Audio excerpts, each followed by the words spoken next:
Hi, everyone, and welcome to another wild episode of The Dungeon Crashers. I'm Guy. And I'm Zapeel. Before we get started, be sure to like and subscribe, and turn on that bell so you won't miss out when we post our new videos. In last week's video, we said we'd be doing a Druid Blood Hunter multi-class this week. Well, a friend of ours requested a Rogue Bard build, so we'll be putting the Druid Blood Hunter build on hold for now. They wanted a character that would make an impact in roleplay situations, still be able to stand in melee combat, but also have some spells they can use. And we think this build does just that. For race, we'll be using the shadar-kai elf again from the Monsters of the Multiverse. They get 3+1 ability score boosts, no more than 2 on 1 ability. They have dark vision of 60 feet, Fey ancestry, gaining advantage on saves from being charmed, keen senses, giving us the perception skill, necrotic resistance, trance, and we get a common and one other language of our choice. The main skill we get is Blessing of the Raven Queen. As a bonus action, you can magically teleport up to 30 feet to an unoccupied space you can see. You can use this trait a number of times equal to your proficiency bonus, and you regain all expended uses when you finish a long rest. Starting at 3rd level, you also gain resistance to all damage when you teleport using this trait. The resistance lasts until the start of your next turn, and during that time you appear ghostly and translucent. And that takes us to our ability scores. We want an 8 on strength. It's going to be a dex-based character. 14 on dexterity, making it 16 with the 2+1s from our race. 14 on constitution, 10 on intelligence, 10 on wisdom, and a 15 on charisma, making it 16 from our last racial bonus. Mm-hmm. And for background, we wanted something that would give us a few skills that we would use on a regular basis, and one that has an information gathering feature. For Rogue, getting information is key. We want the Urban Bounty Hunter background. We get to pick 2 skills from Deception, Persuasion, Insight, and Stealth. We want Deception and Stealth. The feature we get is Ear to the Ground. You are in frequent contact with people in the segment of society that your chosen quarries move through.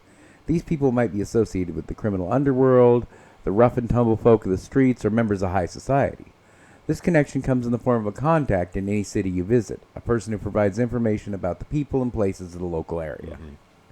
We'll start this build off with Rogue. At 1st level Rogue, we get 4 skills we can choose from. Then we want Acrobatics, Insight, Investigation, and Performance. We get to expertise 2 of the skills we have, and we want Stealth and Perception. We get Thieves' Cant as a bonus language, and most important, we get Sneak Attack. Once per turn, we can deal an extra d6 damage to one creature you hit with an attack, if you have advantage on the attack roll. The attack must use a finesse or ranged weapon. You don't need advantage on the attack roll if another enemy of the target is within 5 feet of it. That enemy isn't incapacitated, and you don't have disadvantage on the attack roll.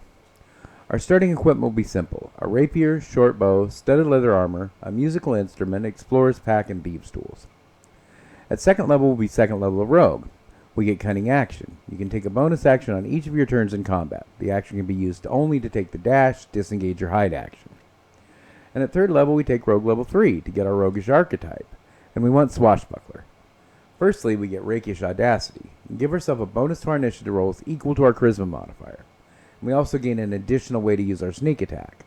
We don't need advantage on the attack roll to use sneak attack against a creature if we are within 5 feet of it, and no other creatures are within 5 feet of it. And we don't have disadvantage on the attack roll, obviously. Next is Fancy Footwork. During your turn, if you make a melee attack against a creature, that creature can't make opportunity attacks against you for the rest of your turn. And there's also an optional feature here called Steady Aim. As a bonus action, you give yourself advantage on your next attack roll on the current turn. You can use this bonus action only if you haven't moved during the turn, and after you use the bonus action, your speed is 0 until the end of the current turn. And our sneak attack dice improves to 2d6 at this level.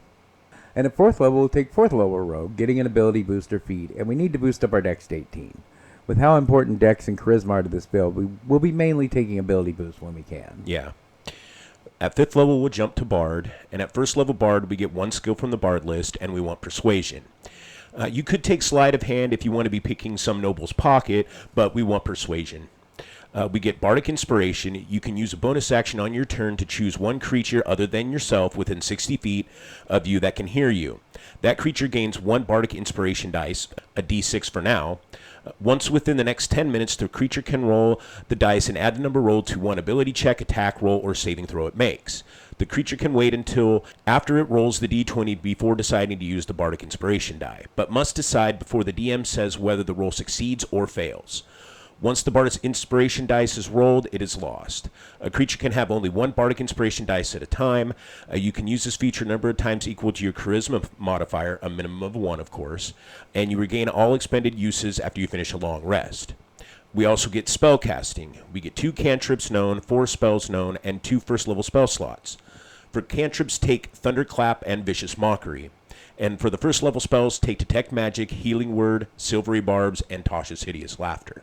At 6th level, we'll take 2nd level of Bard. We get Jack of all trades. You can add half your proficiency bonus rounded down to any ability check you make that doesn't already include your proficiency bonus. We get Song of Rest. You can use soothing music or orientation to help revitalize your wounded allies during a short rest. If you or any friendly creatures who can hear your performance regain hit points at the end of the short rest by spending 1 or more hit dice, each of those creatures regained an extra 1d6 hit points. There's an optional feature here, Magical Inspiration. If a creature has a Bardic Inspiration dice from you and casts a spell that either restores hit points or deals damage, the creature can roll that die and choose the target affected by the spell. Add the number rolled as a bonus to the hit points regained or the damage dealt. And then the Bardic Inspiration die is lost. We also get 1 more spell known and 1 more first level spell slot. Now let's take Identify. For 7th level, we're taking 3rd level of Bard, getting our Bardic College, and we want College of the Swords. First, we can expertise 2 skills, and we want Performance and Deception. We also get a fighting style, and we want Dueling. When you are wielding a melee weapon in one hand and no other weapons, you gain a +2 bonus to damage rolls of that weapon. For spells, we get 1 more spell known, 1 more first level spell slot, and 2 second level spell slots. Take Invisibility to help with your sneaking. We also get Blade Flourish. Whenever you take an attack action on your turn, your walking speed increases 10 feet until the end of the turn, and if a weapon attack that you make as part of the action hits a creature, you can use one of your following Blade Flourish options of your choice. You can only use 1 Blade Flourish option per turn. There's Defensive Flourish. You can spend 1 use of your Bardic Inspiration to cause the weapon to deal extra damage on the target you hit. The damage equals the number you rolled on the Bardic Inspiration dice, and you can add the number rolled to your AC until the start of your next turn. Slashing Flourish. You can spend 1 use of your Bardic Inspiration dice to cause the weapon to deal extra damage to the target you hit and to any other creature of your choice that you can see within 5 feet of you. The damage equals the number rolled on the Bardic Inspiration dice. And then there's Mobile Flourish. You can spend 1 of your Bardic Inspiration dice to cause the weapon to deal extra damage to the target you hit. The damage equals the number rolled on the Bardic Inspiration dice. You can also push the target up to 5 feet away from you, plus a number of feet equal to the number rolled on that die. You can then immediately use your reaction to move up to your walking speed to an unoccupied space within 5 feet of the target. At 8th level, we're taking Bard level 4, getting an ability booster feat, and we want to cap our dexterity at 20. Dex does so much for this character, that's why we chose to get it capped early. We also get another cantrip known, another spell known, and another 2nd level spell slot. For the cantrip, take Prestidigitation. You never know when it could come in handy. And for the spell known, let's take Cloud of Daggers for a great crowd control spell. And 9th level will be 5th level Bard.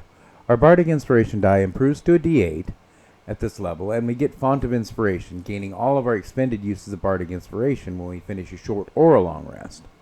We get another spell known and 2 3rd level spell slots. Take Dispel Magic for those nasty magical traps, or Fear if you find yourself in a bad situation to make the enemy run from you. And 10th level will be 6th level Bard. From College of Swords, we finally get extra attack, allowing us to make 2 attacks instead of 1 during our attack action. We also get Counter Charm. As an action, you can start a performance that lasts until the end of your next turn. During that time, you and any friendly creatures within 30 feet of you have advantage on saving throws against being frightened or charmed. A creature must be able to hear you to gain this benefit. The performance ends early if you're incapacitated or silenced, or if you voluntarily end it. And for spells, we get another spell known and another 3rd level spell slot, and take 1 that you didn't take in the previous level. And at 11th level, we'll go back to Rogue for 5th level, and a 5th level Rogue, we get Uncanny Dodge. When an attacker that you can see hits you with an attack, you can use your reaction to have the attack's damage against you.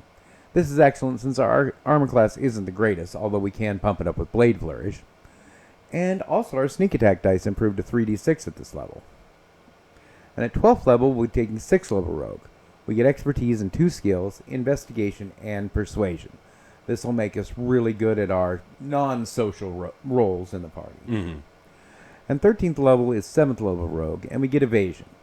When you're subjected to an effect that allows you to make a dexterity saving throw to take only half damage, you instead take no damage if you exceed on the saving throw, and only half damage if you fail. Our sneak attack dice improves to 4d6 at this level. And 14th level is 8th level rogue, and we get an ability booster feat, and we'll use the ability boost on charisma, making it 18. And 15th level, we're going to go back to Bard for level 7. We get another spell known, and one 4th level spell slot. There are a few choices for spells at this level. Dimension Door, Greater Invisibility, Phantasm Killer, and Ralitham Psychic Lance would all be great choices for this build.